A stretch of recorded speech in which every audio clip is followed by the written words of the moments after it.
C V preparation ആണോ നിങ്ങളുടെ confusion? ഇനി പേടിക്കണ്ട, കാരണം സി വി പ്രിപ്പറേഷന് വേണ്ടിയുള്ള അടിപൊളി വീഡിയോ നിങ്ങൾ ഒത്തിരി റിക്വസ്റ്റ് ചെയ്താണ് ഞാൻ ഇടുന്നുണ്ട്.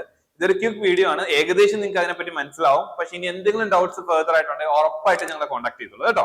അപ്പൊ ആദ്യം തന്നെ നമുക്ക് തുടങ്ങിയാലോ.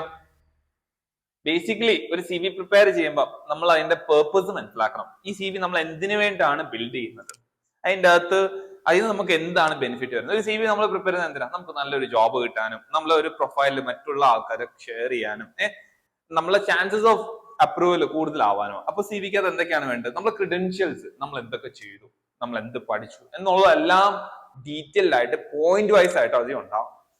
പിന്നെ നമ്മളെ സ്കിൽസ്, നമ്മൾ പുതിയ കോഴ്സുകൾ പഠിച്ചു കാണും, അതിന് ഓരോ സ്കിൽസ് നമ്മൾ ബിൽഡ് ചെയ്ത് കാണും. ഈ സ്കിൽസ് എല്ലാം നമ്മൾ ഈ പറഞ്ഞ സി വിയിൽ മെൻഷൻ ചെയ്യണം. പക്ഷെ അത് നമ്മൾ ശ്രദ്ധിക്കേണ്ട കാര്യമാണ്, അത് മാത്രം പോരാ, നമ്മളെ തന്നെ ഡിഫറൻഷിയേറ്റ് ചെയ്യണം. ഇത്രയും വലിയ മാർക്കറ്റിൽ ഓരോ ആൾക്കാരും അവർ സി വി ഉണ്ടാക്കുന്നുണ്ട്. അപ്പം കോപ്പി അടിച്ച് വേറൊരാളുടെ അതേ തന്നെ പോലെ ഫോട്ടോ കോപ്പി ആക്കി വെച്ച കാര്യം നടക്കത്തില്ല.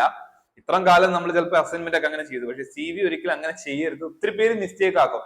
ചിലപ്പോഴൊക്കെ ഞാൻ ശ്രദ്ധിച്ചിട്ടുണ്ട്, ഒരേ അക്കാഡമി പഠിച്ചവരൊക്കെ സി വി ഒരേ കളർ പാലറ്റില് ഒരേപോലെ മെഷീൻ അങ്ങനെ അടിച്ചടിച്ച് ഉണ്ടാക്കിയ പോലെ കോപ്പി പേസ്റ്റ് എന്നുള്ള രീതി ഉണ്ടാവും, കിട്ടാൻ പോകുന്നില്ല. അപ്പൊ തന്നെ റിക്രൂട്ടേഴ്സിനും ബ്രാൻഡിനും അറിയാം നിങ്ങൾ അവിടെ നിന്നാ വന്നേന്ന്. അതിന്റെ ഒരു ബ്രാൻഡിങ് നിങ്ങൾ അങ്ങനെ ചെയ്യേണ്ട, നിങ്ങൾ അങ്ങനെ ബ്രാൻഡ് ചെയ്യേണ്ടത്. അപ്പം നിങ്ങൾ തന്നെ സി വി ടൈം എടുത്ത് നല്ല രീതിയിൽ വൃത്തിക്ക് ഉണ്ടാക്കുക.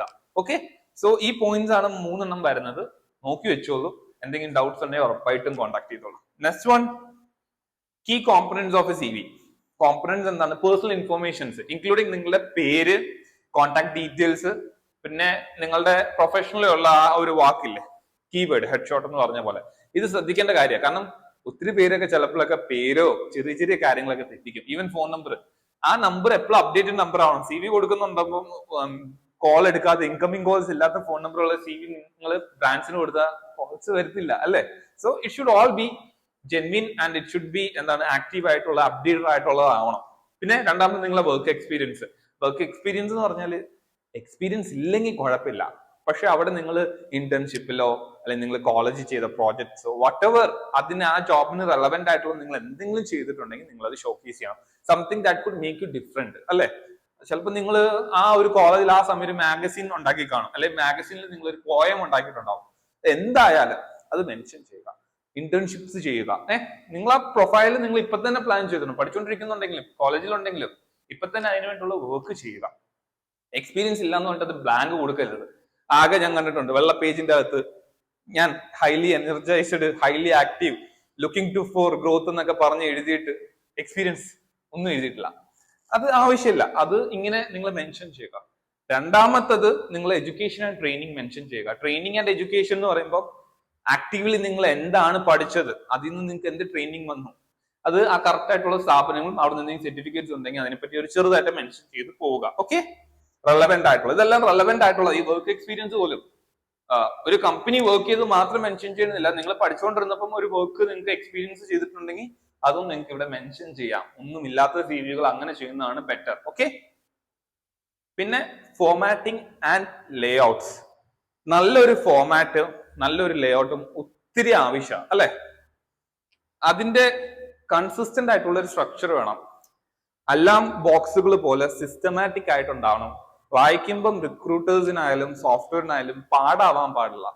സോ ലേ ഔട്ട്സ് എപ്പോഴും നല്ല ഡിസൈനിന്റെ ഒരു പ്രോപ്പർ ഫോർമാറ്റ് ഉണ്ട്, അത് കറക്റ്റ് ആയിട്ട് നിങ്ങൾ ഫോളോ ചെയ്യണം. പിന്നെ അത് വിഷ്വലി അപ്പീലിംഗ് ആവണം. കാരണം ഒത്തിരി കളേഴ്സ് ഒക്കെ ആയിട്ട് വൈബ്രന്റ് ആക്കി ബോർ ആക്കണ്ട, ആർട്ടിസ്റ്റിക് ആക്കണ്ട, പക്ഷെ അത്യാവശ്യം വിഷ്വലി അപ്പീലിംഗ് ആവണം. കണ്ടാൽ ആർക്കും ബോർ ആവരുത്, ഇച്ചിരി കൂടി അട്രാക്റ്റീവ് ആവാൻ പറ്റുന്ന രീതിയാണ്. കാരണം ഇതാണ് നിങ്ങളുടെ മെയിൻ ഡോക്യുമെന്റ് ആണ് ഇത് നിങ്ങൾക്ക് വേണ്ടിയുള്ളത്. ഇത് കണ്ടിട്ട് യെസ് ഓർ നോ അടുത്ത റൗണ്ട് വരാൻ പോകുന്നത് കേട്ടോ. രണ്ടാമത്താണ് അപ്രോപ്രിയേറ്റ് ലെങ്ത്. ഒത്തിരി വലിച്ചു വാരി പോയിന്റ്സ് എഴുതുമ്പോൾ ഒന്നും എഴുതണ്ട. മാക്സിമം അത് കറക്റ്റ് ആയിട്ടുള്ള കാര്യങ്ങൾ മാത്രം റൈറ്റ് ആയിട്ട് എഴുതുക. Okay, highlighting the skills. നിങ്ങൾ നിങ്ങളുടെ റെലവെന്റ് ആയിട്ടുള്ള സ്കിൽസ് ഹൈലൈറ്റ് ചെയ്യുക. അത് എന്താണ് ഉദ്ദേശിക്കുന്നത്? നിങ്ങളുടെ ടെക്നിക്കൽ സ്കിൽസ് ഉണ്ടാവല്ലോ, നിങ്ങൾ ആ സ്കില്ല് ബിൽഡ് ചെയ്ത് കാരണം എന്ത് ഗ്രോത്തുകൾ ഉണ്ടായി, അല്ലെങ്കിൽ അത് ഇൻഡസ്ട്രിയിൽ റെലവെന്റ് ആയിരിക്കും. ഇപ്പം ATS സോഫ്റ്റ്വെയർസ് ഉണ്ട്, വലിയ വലിയ MNCസിലൊക്കെ സോഫ്റ്റ്വെയർസ് എല്ലാം വെച്ചിട്ടായിരിക്കും ഇത് വരുന്നത്. അപ്പം അതെല്ലാം നമ്മൾ അതനുസരിച്ച് സ്ട്രക്ചർ ചെയ്ത് ടെക്നിക്കൽ സ്കിൽസ് എന്തെങ്കിലും സോഫ്റ്റ്വെയർസോ ലാംഗ്വേജസോ ഡിജിറ്റൽ ടൂൾസോ ആണെങ്കിൽ മെൻഷൻ ചെയ്യുക. ഇന്റർപേഴ്സണൽ സ്കിൽസ് നിങ്ങൾക്ക് ഉണ്ടെങ്കിൽ അത് പറയുക. കമ്മ്യൂണിക്കേഷൻ അല്ലെങ്കിൽ കൊളാബറേഷൻ അല്ലെങ്കിൽ ലീഡർഷിപ്പ് എബിലിറ്റി ഉണ്ടെങ്കിൽ അതും മെൻഷൻ ചെയ്യുക. മൂന്നാമത്തെ നിങ്ങൾ പ്രോബ്ലം സോൾവിങ് സ്കിൽസ്. ഈ മൂന്നെണ്ണവും ശരിക്കും പറഞ്ഞാൽ ഏതൊരു കമ്പനിയിലും ആൾക്കാർ നോക്കുന്ന കാര്യങ്ങളാണ്, ഓരോ ഇന്റർവ്യൂ റൗണ്ട്സിലും നോക്കുന്ന. സോ അത് നിങ്ങളെ CV-യിൽ എവിടെയെങ്കിലും മെൻഷൻ ചെയ്യുന്നുണ്ടെങ്കിൽ it is always good for you. ഈ കീവേഡ്സ് എപ്പോഴും മാർക്ക് ചെയ്ത് വെച്ചാൽ മതി.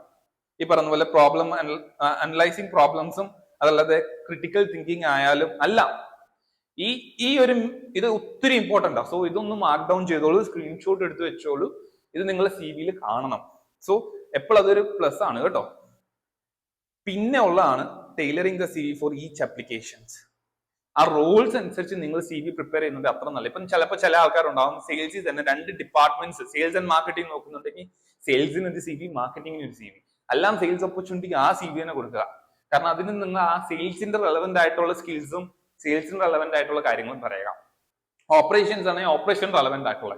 സോ അതെപ്പോഴും നിങ്ങൾക്ക് ചിലപ്പം എല്ലാവരും ഒരേ മേഖല തന്നെ എടുക്കുന്നില്ല. ഫ്രഷേഴ്സ് എന്നുള്ള രീതിയിൽ നിങ്ങൾ ഒത്തിരി മേഖലകൾ നോക്കുന്നുണ്ട്. ഓരോന്നിനും നിങ്ങൾ ആ മേഖലകൾ അനുസരിച്ച് കൊടുത്താൽ അത്രയും ഓപ്പർച്യൂണിറ്റീസ് നിങ്ങൾക്ക് കിട്ടുക. ഓക്കെ, റെലവെന്റ് എക്സ്പീരിയൻസസ് ഹൈലൈറ്റ് ചെയ്യുക. നിങ്ങൾ ചെയ്ത ആ വർക്ക്സ് ഞാൻ പറഞ്ഞ പോലെ. ലാംഗ്വേജ് ശ്രദ്ധിക്കുക കേട്ടോ. ഓക്കെ, പിന്നെ വരുന്നതാണ് ഈ ഒരു പ്രൂഫ് റീഡിങ് ആൻഡ് എഡിറ്റിംഗ്. ഒത്തിരി പേര് അതിൽ മാത്രമാണ് മിസ്റ്റേക്ക് ചെയ്യുന്നത്. നിങ്ങൾ ആ ഒരു പ്രൂഫ് റീഡിങ് ആദ്യം ചെയ്യുക. അത് കഴിഞ്ഞ് പ്രൂഫ് റീഡിംഗ് ഉദ്ദേശിച്ചാൽ ഒന്ന് നിങ്ങൾ തന്നെ ഒന്നും കൂടെ വായിച്ചു നോക്കുക, എന്തെങ്കിലും മിസ്റ്റേക്സ് ഉണ്ടോ എന്നൊക്കെ. ഫോണ്ട് കറക്റ്റ് ആണോ, ലേഔട്ട്സ് കറക്റ്റ് ആണോ, എല്ലാം ഒന്ന് നോക്കുക. അത് കഴിഞ്ഞിട്ട് പറ്റുവാണെങ്കിൽ നിങ്ങൾ ഒരു പ്രിന്റ് എടുത്ത് വെച്ചോളൂ, അത് നോക്കുക കളറിൽ എന്തെങ്കിലും ചേഞ്ചസ് ഉണ്ടോ. ഇത് കഴിഞ്ഞിട്ട് ഇതിന്റെ ഡിജിറ്റൽ കോപ്പി നിങ്ങൾ നിങ്ങളുടെ ഫ്രണ്ട്സിനും ഫാമിലിക്കും അയച്ചു കൊടുക്കുക, ട്രസ്റ്റബിൾ ആയിട്ടുള്ള അവരോടൊന്ന് വായിക്കുക. മിസ്റ്റേക്സ് ഉണ്ട് അതൊക്കെ ശരിയാക്കിയിട്ട് മാത്രം, എറേഴ്സ് നോക്കി ഫീഡ്ബാക്ക് എടുത്തു, അത് കഴിഞ്ഞിട്ട് പോളിഷ് ചെയ്തിട്ട് മാത്രമേ നിങ്ങൾ ഇതെല്ലാം ഇൻഡീഡിലായാലും മറ്റ് ആപ്ലിക്കേഷൻസിലെല്ലാം ഫോർവേഡ് ചെയ്യാവുള്ളൂ. ഓക്കെ, ഇനി സബ്മിറ്റിംഗ് ദ CVs ഒക്കെ സബ്മിറ്റ് ചെയ്യുമ്പോൾ എന്താണ് നമ്മൾ ശ്രദ്ധിക്കേണ്ടത്? ഫോർമാറ്റ് ശ്രദ്ധിക്കുക. PDF ആണോ അതല്ലെങ്കിൽ ഡോക് ഫയൽ ആണോ? അവരൊരു ചില സൈസ് ലിമിറ്റേഴ്സ് വെക്കാറുണ്ട്. 100 MB അല്ലെങ്കിൽ 200 MB ഒന്നും പറ്റത്തില്ല. അത് എത്രയാണോ MB അവർ പറയുന്നത്, സൈസ് ഓഫ് ദ ഡോക്യുമെന്റ്, അത് അനുസരിച്ചുള്ള മാത്രം നമ്മൾ ഔട്ട്പുട്ട് എടുത്ത് അയച്ചു കൊടുക്കുക. രണ്ടാമത്തത് ഡെലിവറി ആണ്. അത് എങ്ങനെയാണോ അവർ സബ്മിറ്റ് പറയുന്നത്. ഇപ്പോഴൊക്കെ എന്ന് പറഞ്ഞാൽ CV മാത്രം പോരാ, ആ കമ്പനിക്ക് വേണ്ടി കവർ ലെറ്റർ കൊടുക്കണം.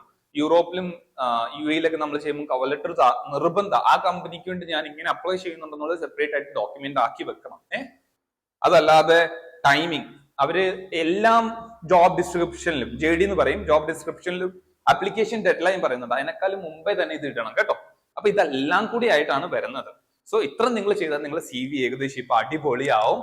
അടുത്ത ജോബ് നിങ്ങൾ അപ്ലൈ ചെയ്യുമ്പോൾ വേഗം തന്നെ റിക്രൂട്ടേഴ്സ് നിങ്ങളെ വിളിക്കും, നിങ്ങൾക്ക് ജോബ് ഉറപ്പായിട്ടും കിട്ടും. ഇതൊരു ഫസ്റ്റ് റൗണ്ട് ആണ് കേട്ടോ. അത് കഴിഞ്ഞിട്ട് പിന്നെ ഇന്റർവ്യൂ റൗണ്ട്സ് ഒത്തിരി ഉണ്ട്. ബട്ട് ഫസ്റ്റ് റൗണ്ട് നിങ്ങൾ ക്ലിയർ ചെയ്യും. ഓക്കെ, സോ ഇനിയും നിങ്ങൾക്ക് ഒത്തിരി ഡൗട്ട്സ് ഉണ്ട്, ടിപ്സ് വേണമെന്നുണ്ടെങ്കിൽ ഉറപ്പായിട്ടും ഞങ്ങളെ കോൺടാക്ട് ചെയ്യുക. കമന്റിൽ നിങ്ങൾക്ക് എന്തൊക്കെ ഡൗട്ട്സ് ഉണ്ട് ഉറപ്പായിട്ടും റൈറ്റ് ഡൗൺ ചെയ്തോളൂ, ഞാൻ ഉറപ്പായിട്ടും റിപ്ലൈ ചെയ്യാം. See you again soon. Thank you. പിന്നെ ഫോളോ ചെയ്യാൻ മറക്കല്ല്, ഷെയർ ചെയ്യാൻ മറക്കല്ല്.